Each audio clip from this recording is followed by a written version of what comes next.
तो यकीन मानिए आपकी उम्र लगभग रुक जाएगी, आपकी सेल्यूलर एज लंबे समय तक स्थिर रहेगी।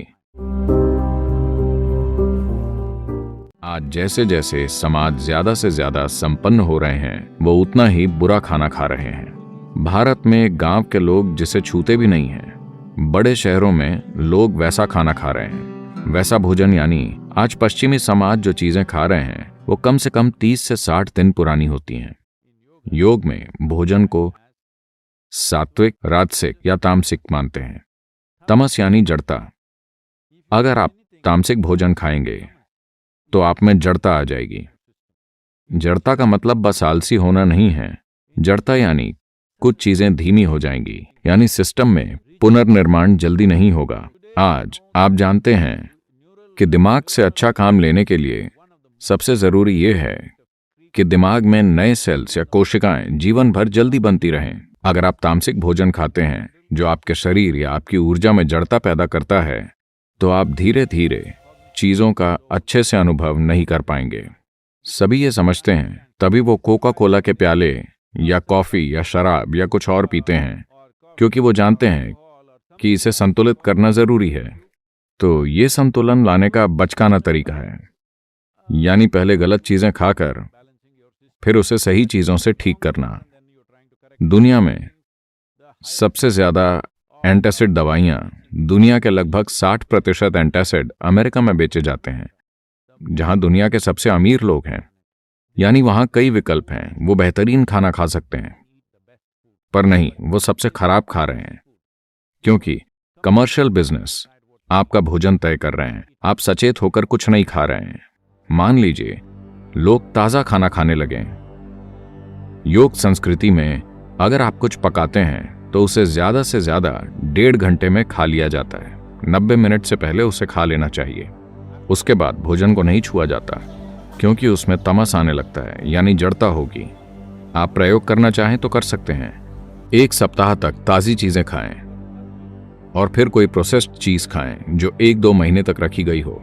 आप शरीर में सतर्कता का स्तर देखेंगे, आप इसे खुद अनुभव कर पाएंगे। ये सेल्स या कोशिकाओं में होता है, इसकी मूल चीज है। हम इसे ओजस कहते हैं, इसका कोई अंग्रेजी शब्द नहीं है।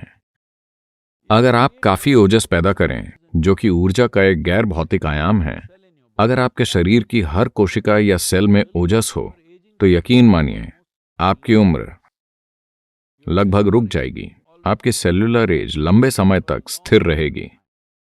मुझ पर कुछ टेस्ट किए गए हैं और वो कह रहे हैं कि मेरी सेल्यूलर उम्र 25 है। वैसे मैं 25 की उम्र जैसा ही हूं, मैं उतनी ही गतिविधि कर रहा हूं, मेरा वजन उतना ही है, सब वही है। ये कोई चमत्कार नहीं है, सभी ऐसा कर सकते हैं, बस बुनियादी बातों पर ध्यान देना होगा।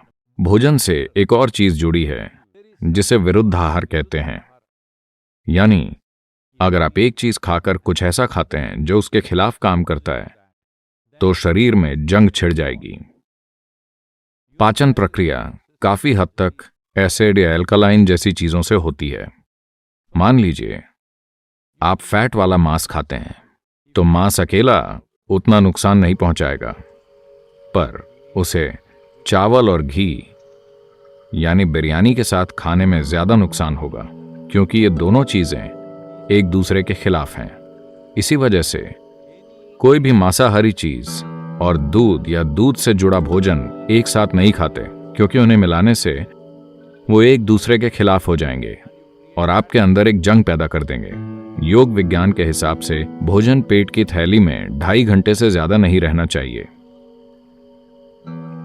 2.5 घंटे में वो बाहर चला जाना चाहिए और पेट खाली हो जाना चाहिए। भूख नहीं लगेगी, पेट खाली रहेगा।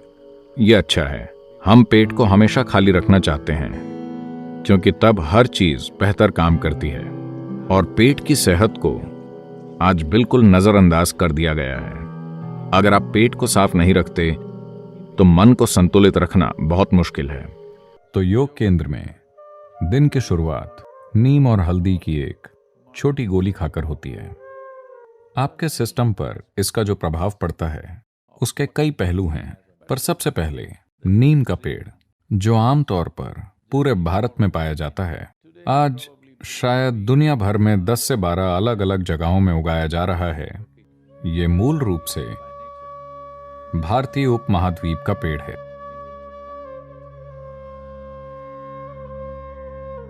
और नीम की पत्ती धरती की सबसे जटिल पत्तियों में से एक है।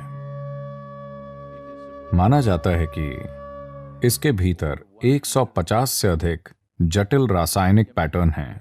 इससे कई स्वास्थ्य संबंधी पहलू, ऊर्जा संबंधी पहलू और आध्यात्मिक आयाम जुड़े हुए हैं। आइए जानते हैं कि नीम आपके सिस्टम में क्या करता है। इसका एक प्रभाव एकदम नजर आता है, वो है आपके आहार के ट्रैक्ट को साफ रखना। साफ रखने से हमारा मतलब है ये एक जगह है, ये पूरी पाचन प्रक्रिया में एक ऐसी जगह है जहां जीवन के दूसरे रूप सबसे अधिक मात्रा में हैं। इस एलिमेंट्री ट्रैक्ट के भीतर सूक्ष्म जीव बहुत ज्यादा होते हैं